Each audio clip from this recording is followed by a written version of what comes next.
Hello everyone, welcome to थियांश के YouTube channel. I hope आप सब लोग बढ़िया होंगे। थियांश भी बढ़िया है, मस्त है। तो जैसे कि मैंने आप लोगों के कहने से ही एम्स का व्लॉग बनाया था, और अब मैं जो ये व्लॉग बनाने जा रही हूँ, ये मैं बनाने जा रही हूँ जो मैंने वो व्लॉग बनाया था उस पर जो कमेंट्स आए हैं उनके बारे में बताना चाह रही हूँ। तो उसमें काफी अच्छे अच्छे कमेंट्स आए हैं, और कुछ कमेंट्स ऐसे जिससे आप लोगों को भी इंफॉर्मेशन मिलेगी और मुझे भी कमेंट्स अच्छे लगे, तो इसलिए मैं आप लोगों के साथ वो कमेंट्स शेयर करना चाहती हूँ। उन कमेंट्स में क्या था मैं आपको बताती हूँ कि सबका अपना अलग अलग एक्सपीरियंस होता है। मेरा अपना अलग एक्सपीरियंस था, और जो उन कमेंट्स में लोगों ने अपने बातें लिखी हैं वो उनका एक्सपीरियंस है। तो इसलिए कोई किसी के कमेंट को गलत ना ले, सबका अपना अपना एक्सपीरियंस है, इसलिए वो अपना शेयर कर रहे हैं। मैंने यही उस वीडियो में बोला था कि जो भी आप लोगों का एक्सपीरियंस रहा वो आप शेयर करें। तो सबसे पहले जो मुझे सबसे अच्छा कमेंट लगा, मीन्स सबसे अच्छा मीन्स जिसमें उन्होंने अपने बारे में बताया, इनफैक्ट मुझे खुद उनसे इंफॉर्मेशन मिली कि इतना कुछ भी होता है एम्स में, तो मैं उनका ही कमेंट आप लोगों के सामने शेयर करती हूँ। तो मैं पहले उनका जो स्क्रीन पर है उनका कमेंट आ जाएगा, आप लोग भी उनका कमेंट पढ़ सकते हैं। तो जो उनका कमेंट था, पहले मैं उनका नाम बता देती हूँ। उनका नाम था स्वाति जी। उनका कमेंट था, हेलो जी मैम, आपसे कुछ बोलना चाहती हूँ। मेरा भी ट्रीटमेंट एम्स से चल रहा है। मीन्स उनका कहने का मतलब है कि उनका ट्रीटमेंट भी एम्स से ही चल रहा है, और उन्होंने कहा है कि स्टार्टिंग में थोड़ा सा टाइम लगता है लेकिन ट्रीटमेंट वहां पे बहुत अच्छा मिलता है। उन्हें एम्स में कोई दिक्कत नहीं आई। उन्होंने अपने एक्सपीरियंस के साथ साथ मुझे भी एडवाइस दी है। तो मैं उनको बताना चाहती हूँ कि जो आपने बोला कि आपका ट्रीटमेंट अच्छा चल रहा है वहां से, बहुत अच्छी बात है। स्टार्टिंग में दिक्कत आती है, वो भी आपने बिल्कुल सही कहा, क्योंकि वो हम भी दिक्कत फेस कर रहे हैं।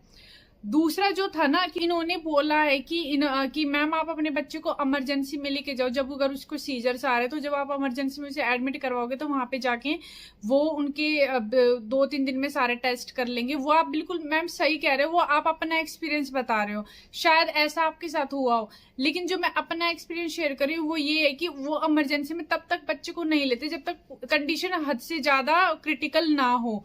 नहीं तो अगर उन्हें लगता है कि बच्चे को सीजर्स आ रहे हैं तो वो आपको यही बोलते हैं कि आप डॉक्टर से अपॉइंटमेंट लो और तब आप डॉक्टर को दिखाओ।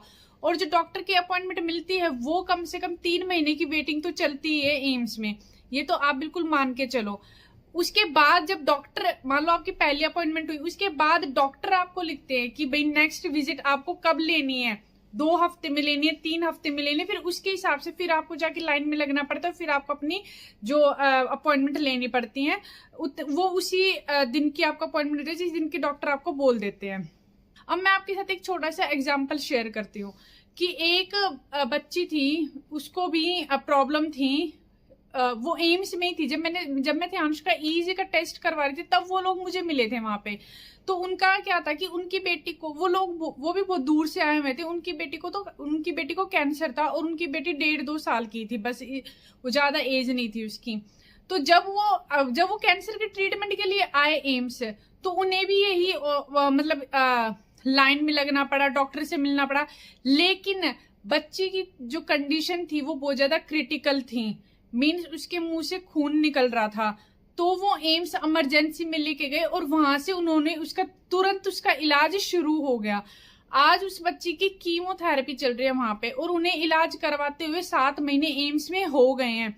जिसमें कि वो वहीं पर जो, मतलब पहले मुझे तो ये भी नहीं पता था कि एम्स की भी कोई धर्मशाला है, वहां पे वो लोग रुके हुए हैं और वहीं से मतलब डेली आते अपनी बेटी का इलाज करवाते, वहीं पे वो बच्ची एडमिट थी। तो वो एक अलग वो हो गई कंडीशन।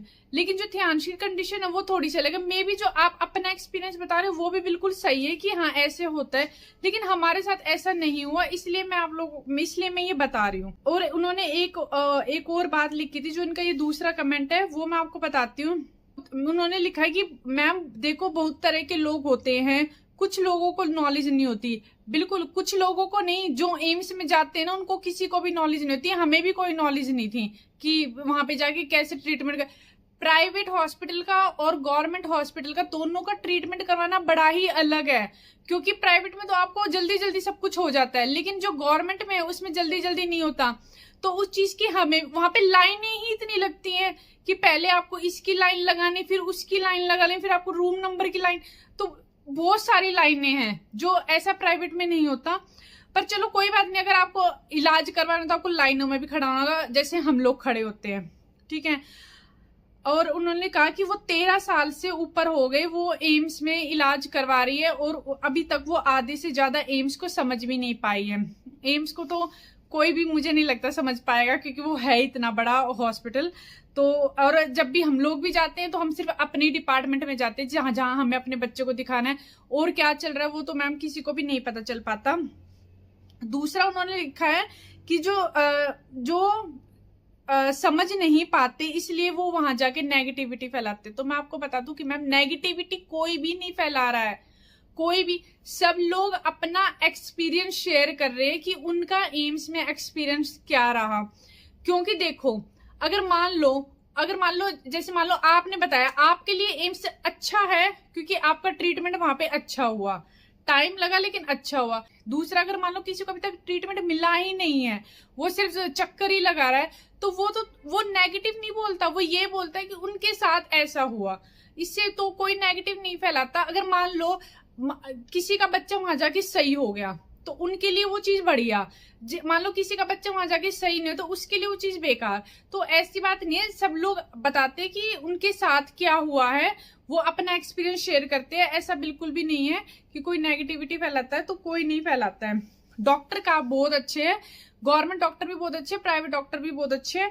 वो इलाज लगने के ऊपर है कि आपको किसका इलाज लग जाए और बच्चा ठीक हो जाए। मेन पेरेंट्स की प्रायोरिटी यही होती है कि उनका बच्चा सही हो जाए, चाहे वो प्राइवेट हॉस्पिटल से हो चाहे वो गवर्नमेंट हॉस्पिटल से हो। तो अब अगर आपको मेरी कोई बात बुरी लगी हो तो प्लीज उसके लिए आई एम सॉरी, लेकिन मैंने सिर्फ वही बातें बताई हैं जो मैंने मेरा एक्सपीरियंस है, जो मेरे साथ हुआ वहां पे, वही मैंने आप लोगों के साथ शेयर किया। दूसरा एक का और आया है मैसेज, रागनी जी का मैसेज है एक, उन्होंने लिखा, उनका कमेंट आया कि बच्चे की कौन सी मेडिसिन चल रही है। तो मैम थोड़ा सा ये क्वेश्चन मैं यहाँ पे ये बताना चाहूंगी आपको कि हम मेडिसिन से ना शेयर नहीं कर सकते, क्योंकि क्या होता है ना कि लोग है ना कंफ्यूज हो जाते हैं कि हमारे बच्चे को भी सेम ही प्रॉब्लम है, लेकिन हमारे बच्चे को तो ये वाली मेडिसिन दी हुई है डॉक्टर ने और उनके बच्चे को ये वाली मेडिसिन चल रही है। तो कभी कोई ऐसी मतलब कोई कंफ्यूज ना हो या कोई खुद से एक्सपेरिमेंट ना करने लगे, तो इसलिए हम मेडिसिन के बारे में नहीं बताएंगे। क्योंकि फिर से मैं वही कहूंगी कि सब बच्चों की अलग बीमारी है, किसी को कंपेयर ना करें। डॉक्टर अपने हिसाब से सारी मेडिसिन देते हैं, तो मुझे लगता है कि आप डॉक्टर के अकॉर्डिंग ही मेडिसिन लें तो वो ज्यादा बेटर होगा। मेडिसिन शेयर करना मुझे सही नहीं लगता सोशल मीडिया पे। तो अब नेक्स्ट जो है, हाँ एक का मैसेज आया कि कुलदीप सिंह जी का मैसेज आया है, please visit Veena Kalra, she is very experience doctor in this field. तो मैं बता दूं आपको कि जो डॉक्टर वीना कालरा है हमें पता है कि वो बड़ी अच्छी डॉक्टर है, काफी एक्सपीरियंस डॉक्टर है। कई लोग जो हैं डॉक्टर वीना कालरा से ही डॉक्टर सब्रवाल के पास आते हैं और कई लोग डॉक्टर सब्रवाल से डॉक्टर वीना कालरा के पास जाते हैं। तो मुझे नहीं लगता कि इन दोनों के ट्रीटमेंट में ज्यादा कुछ फर्क है, दोनों का ट्रीटमेंट ही बेस्ट है। पर ज्यादा बेटर होगा कि आप दोनों में से किसी एक डॉक्टर को ही चूज करिए, डॉक्टर सब्रवाल का, डॉक्टर वीना कालरा को, और उनके पास ही बच्चे का ट्रीटमेंट करवाए। मेरे बच्चे का ट्रीटमेंट शुरू से डॉक्टर सब्रवाल के पास चल रहा है तो मैं वहीं से ही करवाती हूँ।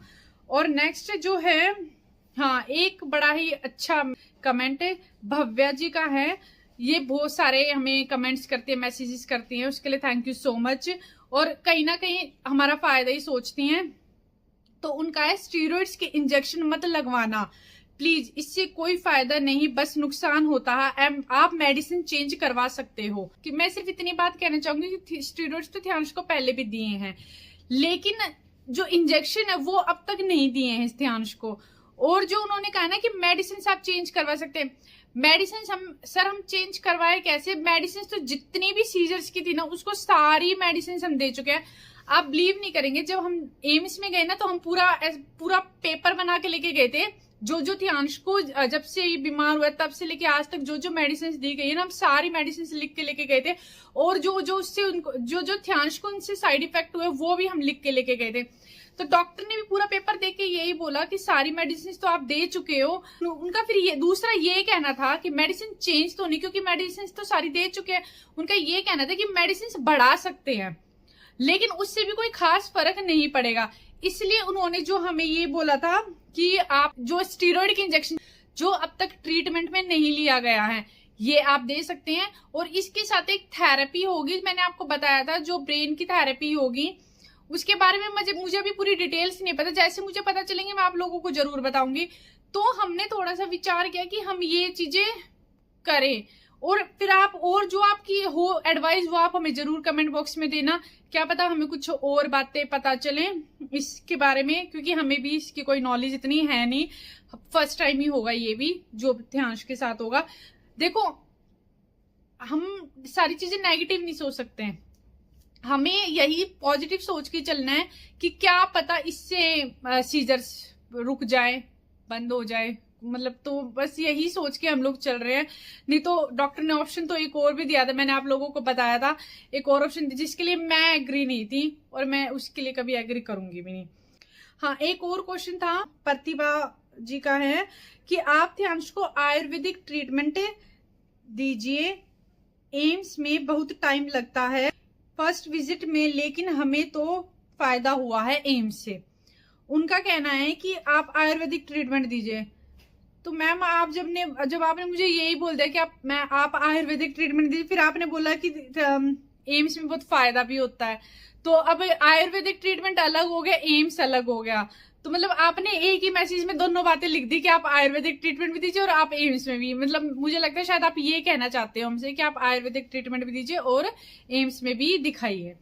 और अगर ये होगा कि एम्स में कोई आयुर्वेदिक डिपार्टमेंट आया होगा तो वो मैं चेक करूंगी, वो मुझे भी नहीं पता है। तो अब मैंने आपको बहुत सारे जो मुझे मेन मैसेजेस लगे जो एम्स से रिलेटेड थे, मैंने उनके बारे में आप लोगों के साथ बातें शेयर की, आप लोगों ने मेरे साथ अपनी बातें शेयर की, तो मुझे बड़ा अच्छा लगा। मुझे भी बहुत सारी बातें जानने को मिली, आप लोगों को भी शायद मुझसे कोई बहुत सारी बातें जानने को मिलेगी। मैं सिर्फ आपको इसलिए बता सकती हूँ एम्स के बारे में क्योंकि मैं अभी वहां जा रही हूँ, क्या पता ऐसा हो मेरे साथ कि एम्स का ट्रीटमेंट ही मेरे बच्चे को लग जाए और यहीं बैठ के मैं एम्स की गुण गा रही हूँ कि एम्स से हॉस्पिटल मेरा बच्चा बिल्कुल ठीक हो गया। समझ रहे हो ना आप? तो सिचुएशन कभी भी पलट सकते हो, वो तो सब भगवान के हाथ में है। लेकिन हमारा काम यही है कि हम अपना बच्चे का ट्रीटमेंट करवाएं, जो डॉक्टर हमें एडवाइस, देखो डॉक्टरों ने ना, मतलब ये तो कहना पड़ेगा एम्स के डॉक्टर का कि उन्होंने जो हमें एडवाइस दी, उन्होंने हमसे खुल के बात की, ऐसी बात नहीं है कि हमसे कोई बात छुपाई है, कुछ ऐसा नहीं किया। उन्होंने बड़े प्यार से हमें समझाया, बड़े अच्छे से उन्होंने हमसे बातचीत की। तो मैं इस बारे में तो हेड्स ऑफ डॉक्टर्स एम्स, तो मुझे एम्स के डॉक्टर का बात करने का तरीका बड़ा अच्छा लगा, उन्होंने बड़े अच्छे से ट्रीट किया। हाँ, ट्रीटमेंट अभी शुरू नहीं हुआ है, जैसे ही शुरू होगा वो मैं आप लोगों के साथ शेयर करूंगी। तो thank you so much video देखने के लिए, इतना सारा प्यार देने के लिए ध्यांश को, जिन्होंने ध्यांश को इतना सारा प्यार दिया कमेंट्स की तरह, उन लोगों को भी दिल से बहुत बहुत थैंक यू। तो अब मैं आपको मिलती हूँ आगे नेक्स्ट व्लॉग में अपने एक नए एक्सपीरियंस के साथ, फिर मैं आपको उसकी सारी बातें शेयर करूंगी। Okay, bye bye, thank you.